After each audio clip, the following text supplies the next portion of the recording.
Halo semuanya, balik lagi di meja kantor dan kali ini kita bakal bahas lagi One Out season kedua chapter 133. Tapi untuk teman-teman yang belum subscribe, monggo di subscribe terlebih dahulu.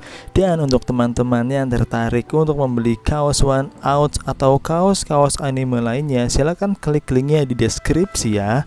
Oke, kita langsung ke ceritanya. Chapter kali ini berjudul Deklarasi. Di awal chapter kita diperlihatkan Sekretaris Tanabe yang sedang memberi laporan tentang hasil pertandingan Lycons kemarin dengan berkata, Lycons berhasil comeback dan menang di pertandingan kemarin. Dengan ini Lycons mempunyai 3 kali kemenangan dan 2 kali kekalahan di minggu ini. Dan Mariners pun juga sama, mempunyai 3 kemenangan dan 2 kekalahan. Bukankah ini yang diprediksi oleh Tokuchi sampai saat ini? Tanabe hanya tertawa kecil dan berkata, tidak ada yang perlu dikhawatirkan tentang ini. Dunia baseball Jepang tidak akan bisa melawan prediksiku. Lalu panel berpindah ke Stadion Lycons, di mana sekarang adalah pertandingan ketiga Lycons melawan Bugabus. Dan hari ini yang akan menjadi starter pitcher adalah Tokuchi. Setelah istirahat yang panjang, akhirnya Tokuchi masuk kembali sebagai starter di pertandingan ini. Sekarang dia sedang mendorong jalannya ke puncak liga dengan persentase kemenangan dan pertahanan dan lain sebagainya. Di bangku cadangan Bugabus terlihat mereka sedang berkumpul dan sedang menyusun rencana untuk menghancurkan Tokuchi dan berkata ini adalah pertandingan 1 poin. Tokuchi yang di tengah lapangan itu pun mendengar percakapan mereka dan berkata, sangat lucu, kalian semua menganggap ini adalah pertandingan 1 poin. Itu adalah yang dikatakan orang yang hanya bisa membuat 1 poin. Oke, aku akan membuat deklarasi di sini. Kalian semua tidak akan bisa mengambil 1 poin pun dariku hari ini. Di sisi lain, aku akan menenggelamkanmu dengan 100 lemparan. Mendengar perkataan Tokuchi itu, para pemain Bugabus pun sangat emosi dengan perkataannya. Dan para pemain Lycons juga ikut sebal karena bisa saja semua tiket MVP jatuh ke tangan Tokuchi hari ini. Lalu di tengah lapangan Tokuchi pun sudah bersiap-siap untuk melempar dan mengambil ancang-ancang. Dan lemparan pertamanya pun dilesatkan. Lemparan pertama itu pun strike. Itu hanya lemparan lurus biasa, tapi pemukul Bugabus tidak bereaksi sama sekali. Lalu lemparan berikutnya pun dilesatkan dan langsung membuat pemukul lawan strike out. 3 lemparan berturut-turut yang langsung membuat strike out. Pemukul Bugabus berikutnya pun sangat kesal dan berkata, apa-apaan maksudnya akan membuat kita tenggelam hanya dengan 100 lemparan. Bahkan jika dia membuat strike out semua pemain hanya dalam 3 lemparan, itu akan membutuhkan 81 lemparan. Dia membodohi kita semua. Mendengar itu, pelatih Bugabus pun menyuruh pemain itu untuk melupakan apa yang dikatakan Tokuchi. Lalu di tengah lapangan Tokuchi pun langsung membuat 2 pemain Bugabus mendapatkan strike out berturut-turut di babak pertama ini. Pada akhirnya di babak ini Tokuchi membutuhkan 10 lemparan untuk membuat 3 pemain out. Tokuchi benar-benar menemukan cara untuk menyelesaikan masalah dengan cepat dan full skill. Tidak ada yang akan bisa menghentikan dia.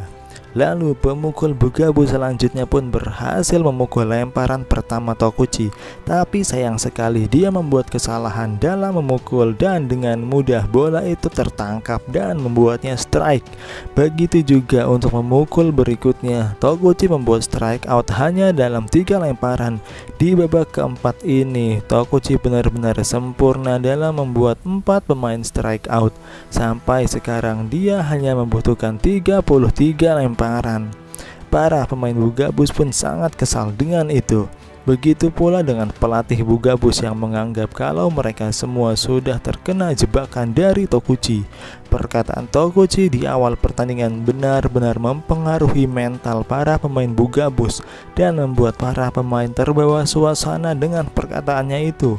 Mental para pemain sekarang sudah berada di tangan Tokuchi semua, dan Tokuchi bisa mengatur mereka semua dengan mudah. Setelah lemparan sempurna Tokuchi itu, para pemain Lycons pun juga benar-benar meledak. Mereka semua menunjukkan kemampuannya untuk mencetak skor. Terlihat Ideguchi yang berhasil memukul dengan sangat tinggi, diikuti Kojima yang berhasil home run. Imai dan pemain lainnya juga berhasil memukul lemparan dari Bugabus itu. Setelah itu, Lycons pun membuat rekor baru di Jepang dengan 33 kali save hit.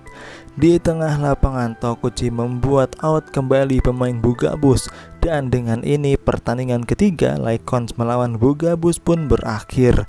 Seperti deklarasi Tokuchi sebelum pertandingan, pemukul Bugabus hanya mampu membuat satu save hit dari lemparan Tokuchi. Tokuchi menutup pertandingan ini dengan 94 lemparan dan tidak sampai 100 lemparan. Di hari itu, Lycons menyerang dan bertahan secara bersamaan dan membuat Bugabus kewalahan. Lycons pun menang dengan 27 poin tanpa kehilangan 1 poin pun. Setelah itu, mereka pun merayakan kemenangannya itu dengan minum-minum dan bersenang-senang sambil membahas pertandingan, di mana dengan kemenangan tadi Lycons mempunyai 4 kemenangan dan 2 kekalahan di minggu ini. Dan kabarnya hari ini Mariners pun mengalami kekalahan, dan dengan itu berarti mereka mempunyai 3 kali kemenangan dan 3 kali kekalahan di minggu ini. Di tengah perbincangan itu tiba-tiba Ideguchi pun menangis karena tidak percaya Lycons benar-benar menjadi tim yang kuat. Lalu tiba-tiba Kurumizawa membuka pintu dengan membantingnya dan berteriak kalau ada berita buruk.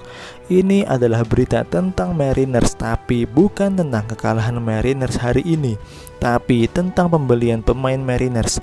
Mereka telah mengakuisisi atau membeli Kawaka dari Fingers. Para pemain pun terkejut dengan itu karena jika seorang seperti Kawaka pindah ke Mariners, mereka akan sangat menjadi mengerikan. Tapi berita itu tidak berhenti di situ. Mereka juga membeli Yoshida dari Eagles, orang yang mempunyai persentase pertahanan paling tinggi di tahun kemarin. Dan mereka juga membeli Mizuhashi dari Eagles. Dan yang paling mengerikan adalah mereka membeli jantung dari Fingers, yaitu Amami dan Kitauji. Para pemain Lycons pun tercengang dan terdiam, karena dengan semua pemain itu berarti Mariners benar-benar dipenuhi oleh para pemain bintang. Dengan kata lain, mereka adalah tim yang akan menghancurkan Lycons. Lalu panel beralih ke markas Mariners, di mana terlihat Tanabe yang sedang pijet itu tertawa dan berkata, "Para pemain Lycons pasti sedang panik sekarang. Kalian harus tahu ini. Dunia baseball profesional Jepang tidak akan pernah bisa melawan prediksiku." Chapter 133 pun selesai. Dan inilah review dari One Out season kedua chapter 133. Untuk teman-teman yang belum subscribe, monggo diklik tombol subscribe-nya terlebih dahulu, dan jangan lupa di like dan share videonya. Juga aktifkan lonceng pemberitahuannya. Dan jangan lupa untuk teman-teman yang suka dengan kaos anime bisa klik linknya di kolom deskripsi untuk pembeliannya ya. Terima kasih sudah menonton episode kali ini dan tunggu kami di episode selanjutnya. Terima kasih, bye bye.